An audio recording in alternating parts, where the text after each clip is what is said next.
Welcome back to Ghost in the Valley podcast. I'm your host, Cooley. Today I have Tambre Ross and Kale Epperson. They are co-authors of a brand new book, hot off the press, and you can find it at Barnes & Nobles, Amazon, almost any place you get your books and novels. The title of the book is From Within the Shadows, Darkness Has a Voice.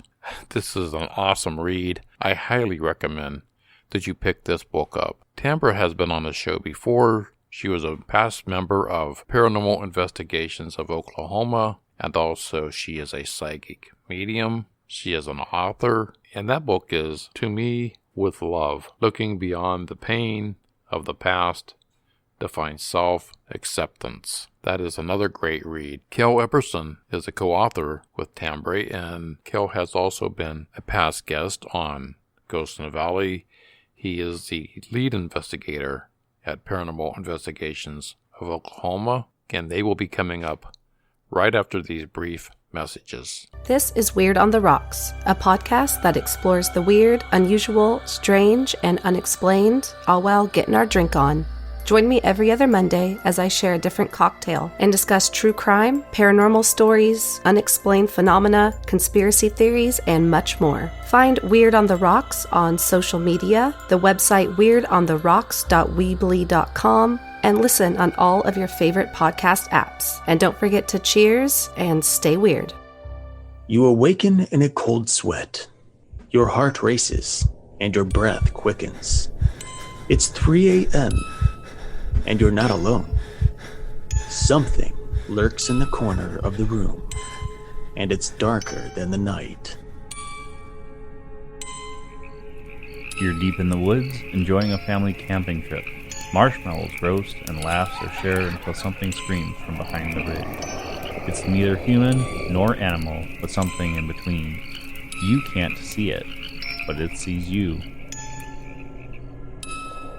You're driving down a dark, lonely road, singing along to your favorite song, when something dressed in white crosses your path. You swerve to an immediate stop and check your rearview mirror, but nothing's there. The people are real, and the stories are legend. The problem is that legends are often riddled in myth. We uncover the truth. Tune in to Paratruth Radio every Sunday at 8 p.m. Eastern Standard Time, anywhere podcasts are found.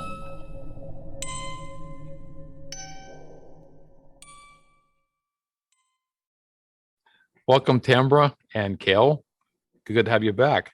Thank you. It's good to be back. Good to be back. Tambre is the author of To Me with Love that was released last year, and I've got a copy of it that she's kindly donated to me and autographed. That's a fantastic book, by the way.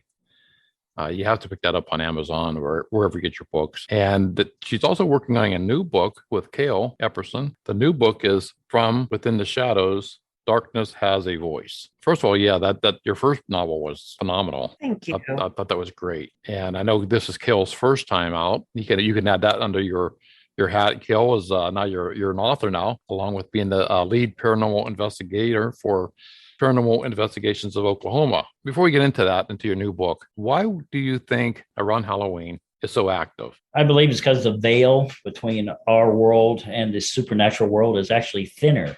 I think that's probably the main reason why. I always notice that activity picks up this time of year. People see more ghosts and apparitions, and demonic hauntings seem to pick up as well. But I think it's because the veil is so thin. We always get more reports from people that they're seeing more stuff, or their houses may be completely quiet, and then around Halloween time, the activity picks up and they may be sensing things that are there that they don't normally see or hear. And just during that time period, it just shows back up, and then it'll stay pretty active throughout the fall and the winter, and then springtime rolls around and the activity starts dying off again. And a lot has to do with moon phases and different other things also. Now, Tambre, are you still investigating? I am. I'm doing several investigations with PIO, and I also have partnered up with a brand new team called Saints and Sinners out of Texas. They're an amazing Christian based group. So, yeah, we've got a lot of things planned for the beginning of the new year, both teams. So, I'm super excited about that. More stories to come. I find that interesting. You said a Christian-based team. Half my paranormal investigations, it seems like investigators I've had on the show are agnostic or atheists. They don't believe, and yet others are strongly use their faith. In their investigations. Do you think that bad spirits are prevalent around Halloween? You know, that's kind of a twofold question and answer because they're around us all the time. I think that they feed off of each person's individual energy and circumstance that they may be around or going through at any given time. I think the excitement of the holiday season really tends to pick up that energy as well. And you have to look at things that are going on in our world today. I mean, there's a whole lot going on, and Oh, sure is. stresses are even higher than what they've ever been before for the last 20, 30 years. So I do know that PIO is getting multiple calls on more home investigations right now than anything else. So, that's kind of a twofold thing there. Yes and no. You think that the PIO it's picking up because more people's home now? I do. They're seeing things now or hearing things now that they don't normally hear because I think Kale had told me before. You spend most of your time on your job site where you're working more than you do at home. So now the people are due to COVID and other reasons, they're home more. People's contacting me now like it's unbelievable. When I say bad spirits, I think Kale had mentioned on the last interview I did with him, what you call them, damn spirits? Damn souls. Damn souls. So, and I had another guest on since yours, and you said damn souls. I said bad spirits. And this person says, I don't know how to put this. He said they're assholes. So if you're an asshole in life, so when you die, I mean, you're not going to change that, Oh, no. So I thought that was kind of interesting. It just seems to me that the most of my stories I'm getting within the last 3 weeks have been bad spirits in cemeteries. And I thought that was kind of fascinating. I don't usually get that during the year. And I had 3 within the past week just on bad spirits in the cemetery. I mean, 2 actually being hurt. I just was curious if you found activity around the Halloween season. I think that more people are opening up to the spirit world and to the supernatural and the paranormal. I think that, gone are the days of a lot of non-believers. We have so many various religions, and that's one of the greatest things that I enjoy about PIO is because that team is so diverse with their religious beliefs and the members. And then with the other team that I'm working with, Saints and Sinners, they are strongly founded on Christian faith. And so between the two of them, it's a very well-rounded and broad spectrum of research and looking up history. And, people are opening up more. They're experiencing more because they are more relaxed with their own cultures and their own belief system without having someone say, no, that's not right. Or no, that can't be possible. We all know that there are things out there that we just cannot explain. Exactly. And tough for me when I have somebody who doesn't believe you can move a spirit on, but to each their own. I mean, to me, you either are going to heaven or you're going to hell. And when you have that in-between spot there, I think Kale, you had said, the damn souls, they're kind of lost to go one place or the other. We kind of know where they're going to go, but you have that little space in there. I think Catholics call it purgatory. Yes.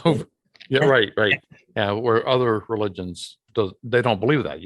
If you when you die, you go straight to heaven or you go straight to hell. Then that judgment's going to be real quick, right? Yes. Yeah, and I believe myself, and had this experience in the field that, just because you die, you can still ask for forgiveness. I've had situations where I had spirits contact us who done something horrific, or they're afraid to go and cross over because of some sin that they've done in the past. And I've actually prayed over spirits and helped them cross over. And all they have to do is ask for forgiveness.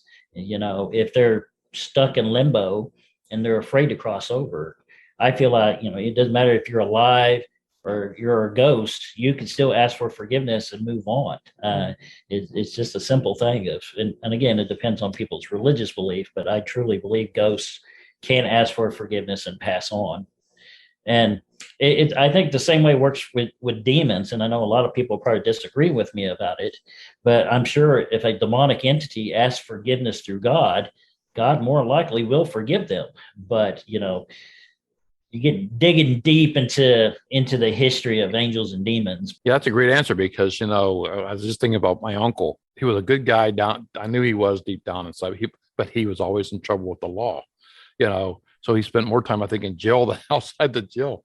So, and a lot of people are questioning, is he going to go to heaven when he had cancer towards the end of his life? The preacher at the hospital told him, right now is a good time to ask for forgiveness. You can change if you ask for forgiveness. That's 100% accurate because, Al, I have numerous clients that come to see me for the sole purpose of connecting with a loved one that's passed on. And I've had multiple ones that have come who had a loved one pass on due to suicide.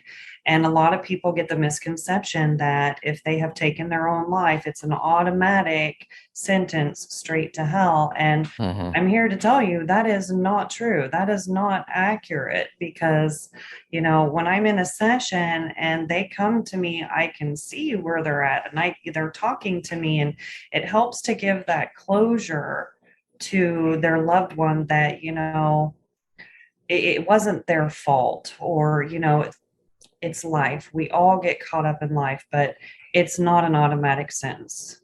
It's not. That's what I loved about the Oklahoma Paranormal Group is because you guys were so diversified that I think you said before on your first interview when you were on the show a couple of years ago that you kind of check each other, so it's not just you're looking at one way and Tambre might be looking at another way and another member looking another way, and all your views come together. I think is really awesome because you have a rounded out decision you come up with of that place or person. Yeah, I think we kind of help keep each other in check. And we also, when we do bring our collectives together, then, we're able to sit down and validate quite a bit. Yeah. Again, let's get to your book. What is the book about? Well, we're pretty excited about it. It's basically a collection of different investigations that we've been to, whether together or with a different team, but they all have one thing in common, and that is validation, whether it's through photos or audio. We could validate that there were things going on. It took a lot of research. So they're pretty interesting. They were fun, to say the least. So it's basically your stories from your investigations you were on? Yes. And there's other tidbits in the book of explaining certain things like what angels are, what demons are, ghosts and spirits. We even get into crystals and proper ways of saging and different items like that. But a lot of it is based on our stories. On the cases that we've been on, and some are quite unique. That's cool because you said it was nonfiction, so basically all true stories, correct? Yes, I will say one of the stories in the book, I without giving away too much, one of them has a very sincere closeness to my heart, and I have actually shared that story with you before on one of our previous talks together. But I did include that in my book because in a lot of ways, that helped make it through a lot of my childhood. When you're going from firsthand experience compared to my sister said, or my sister's brother happened to them, this happened to you guys. So you witnessed this and firsthand how it affected your life.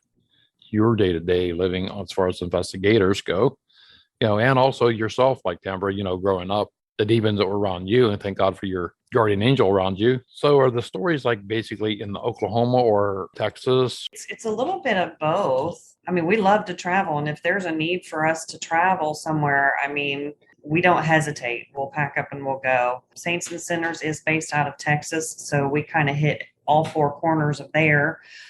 Same with Oklahoma and PIO. So it's I think though for the most of the stories, I think those are primarily Oklahoma, with one exception being in Kansas City. So has the Saints and Sinners collaborated yet with PIO? Oh, yes. We are definitely working on some great Okay. next year. What's some of the sites you're looking at to investigate? Well, we actually just completed, Saints and Sinners completed a jail down in Hallettsville, Texas. That was a very amazing location. It's extremely active.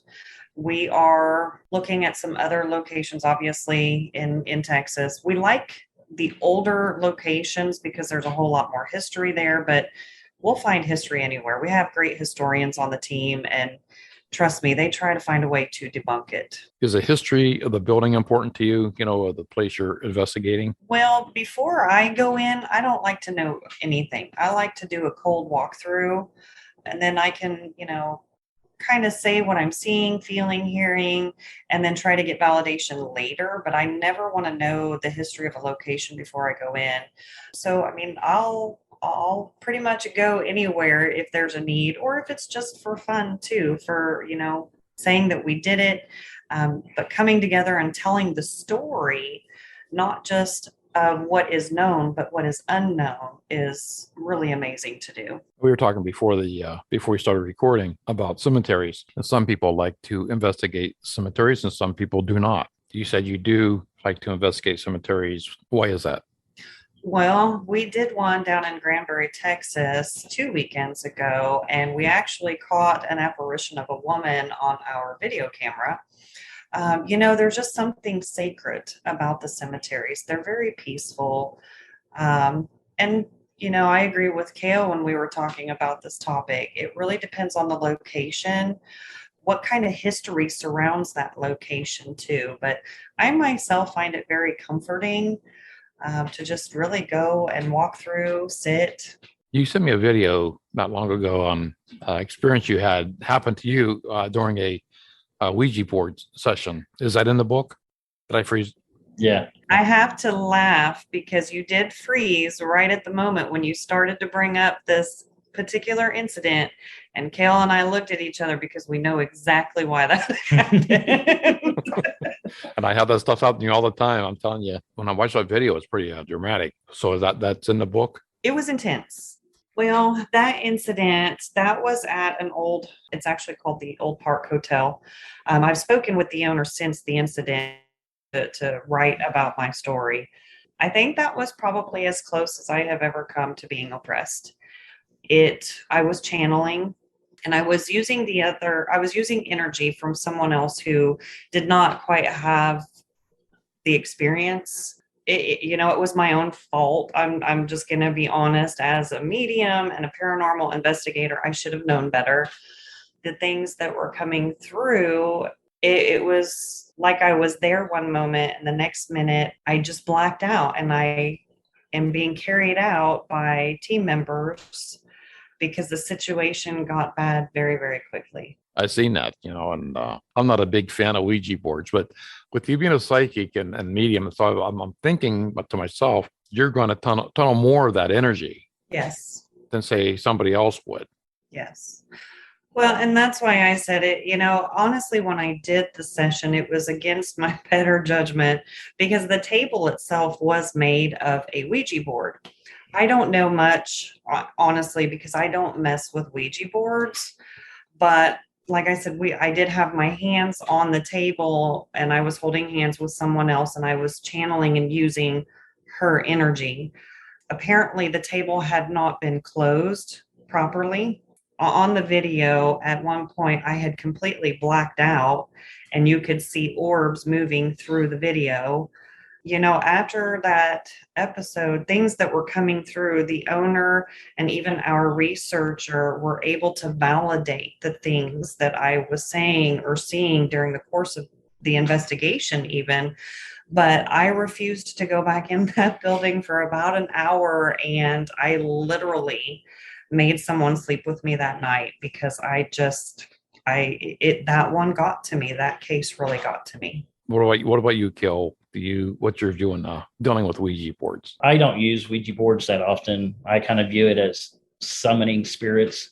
Of course, you can view the Ouija board as another tool. People can say my obelisk that I use on my cases can be considered some form of summoning device, but I think it's just a tool for anyone to use, and you just got to use the tool properly.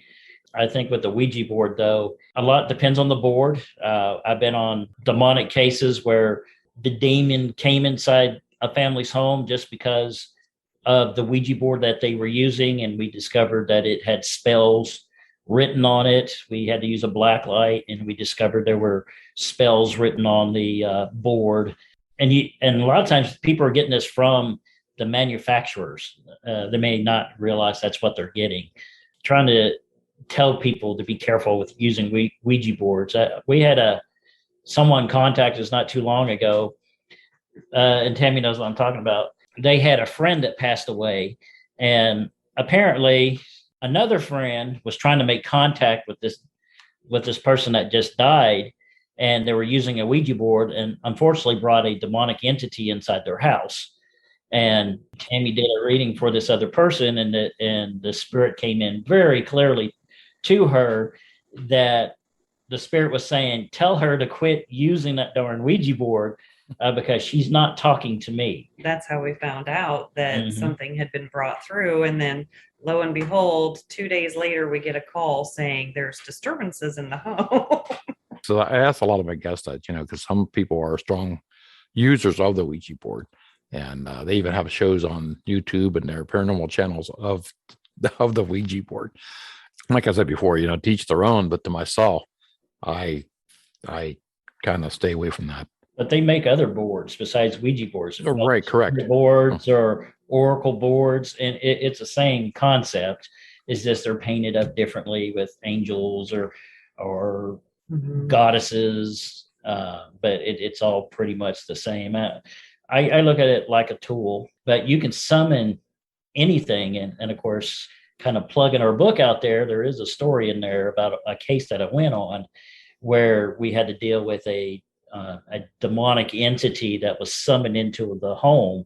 And there's actually going to be a photograph of this demonic entity inside the book because we do have a picture of it. But it was basically a young teenage girl who was trying to contact her grandma, and who she thought was grandma definitely wasn't grandma. Now, would you remove that demonic entity yourself, or do you have other people come in to do that? That particular case, we handled it and we cleansed the home. We do have an additional clergy on the team, and there's always power in numbers for sure. That's a powerful force to deal with. I know after the incident regarding the video, it took me about a week before I had to reach out to Kale and Harlan, our head clergy. He is also a shaman, so he's very well versed in a variety of different cultures and religions. After that first week, I knew I brought something home with me and had something attached to me. My husband and I would be sitting in the living room, and things would just start falling off the counters in the kitchen. And it got to the point where my poor husband was just like, oh my God, what's going on? So Kale did come over, and him and Harlan had to cleanse the house, and they performed a ceremony on me. It got pretty intense. And like I said, that was one of two that I don't think I'll ever forget. Now, do you believe you can carry a spirit with you to another place? I do, and I've had a couple of people, because Saints and Sinners, they were with me on that investigation as well. I've had people ask me, well, would you do anything different, or how do you feel since that incident, knowing how severe it got, and why do you want to continue doing it? Well, it's really simple. That's who I am. yes, I'm going to continue doing it. Have I learned a few things? Absolutely. I mean, no one's perfect, but I also believe it's no different than the book of Job. God allowed me to experience and to go through some of those things to see where I needed to go next within my path. So, I think I'm a stronger person for it. My faith is definitely a lot stronger, and I know not to channel unless it's absolutely necessary. Yeah, what I'm having with Tambre is there's almost like a two-tone on the voice. That's weird. It's almost like, yeah, it is weird. Oh, Well, Ray, I mean, you get this other voice going with you. What's weird though, as we're sitting here, I feel like I'm being touched. Have you noticed on the camera I'm touching myself a lot? And my first thought was, is there a fly on me or something? it's probably one of my guardians. But it's probably one of her guardian spirits just like trying to let me know that, hey, we're here with you. I guess when I play this back, it's almost like you're talking at this level and there's another voice like this level below you talking.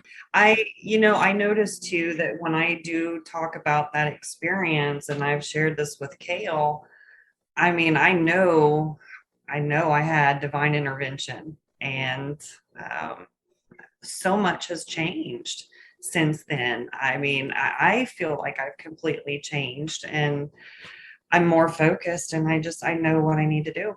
And I'm thankful to Kale very much for having my back. It's always good to have somebody have your back, right? Yes. Do you believe in you can be cursed?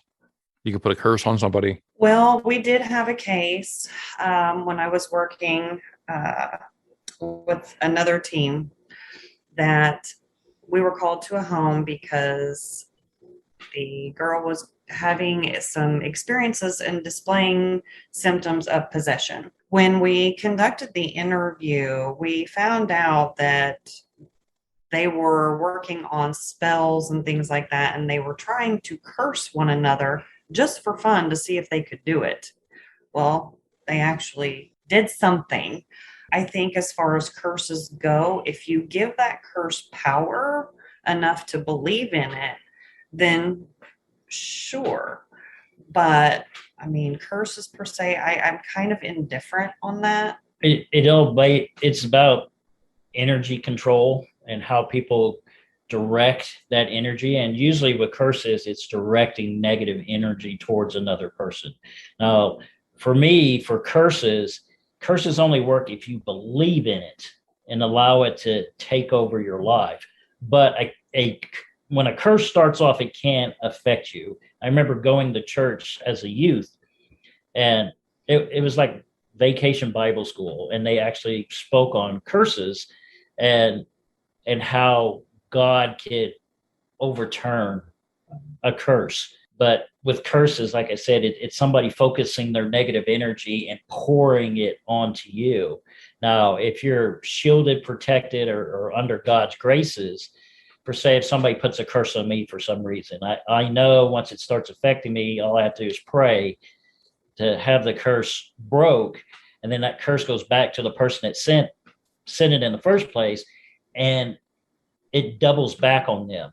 But the key point, though, is when somebody sends me a curse, when I break that curse, I ask and give forgiveness to the person that sent it to me. Because if you don't, the curse goes back to that person. They're going to get mad because they're treating it like magic. I guess that's the best way of putting it. The curse comes back to them, hits them back double fold, and they feel like, oh, you sent me a curse, and they try to send it back at you again.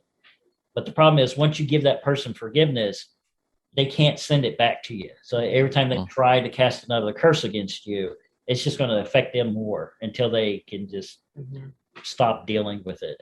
And curses can become a vicious cycle if you allow it to be.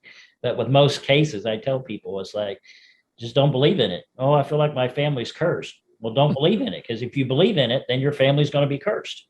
But you can break the cycle of the curse. It's just bouncing negative energy back and forth to each other, if that makes sense. It does. I just was talking to another guest about curses in his book with had curses in the book. But yeah, I like that, Kale, when you say, if you on the forgiveness and Yeah, I remember hearing a story about Christ cursing the fig tree and the fig tree drying up and dying later.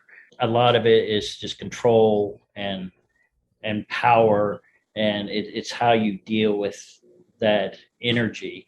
And I always view energy as energy, negative or positive. So if somebody sends you negative energy, you could turn it around and make it positive energy and send it back out. It just depends on how you deal with it. But yeah, with curses, I always tell people, curses don't work unless you believe in it. And I've seen people go through these vicious cycles with curses and spells, and I tell them that, once you cleanse yourself, cleanse your home, do not send that curse back to that other person. Once you break free of that curse, make sure you ask forgiveness on the person that sent it. Because if they keep trying to send it back to you, it's not going to go anywhere. It's just going to come back to them. And they're basically hurting themselves. I agree. Mm-hmm. So where do people go to contact you and on both your teams and your book? Well, as far as the book, it will be available through Amazon, BookBaby, Barnes & Noble. We will have a link also on our YouTube page. It's under Tambre Ross and Kale Epperson on YouTube. And I have a website for my spiritual practice. It's www.psychicmediumtambre.com. If they need to message me, they can just go through Kale Epperson at yahoo.com. It's all ran together. So. I will have those links at the bottom of this episode. And I want to thank you both for being on the show today, and I wish you the best of luck on the new book. Thank you. And all your future investigations coming up. Absolutely. I'll be sure to send you any more crazy videos. Thank you, Kale Epperson and Tambre Ross. It was my pleasure to finish out my year with the both of you. Go to Amazon, BookBaby, or Barnes & Noble and pick up their new book, From Within the Shadows, Darkness Has a Voice. I will be taking about 4 weeks off. I'll be back with my 4th season in 2022. Have a Happy New Year and a very Merry Christmas. I'm your host, Cooley, Ghosts in the Valley podcast.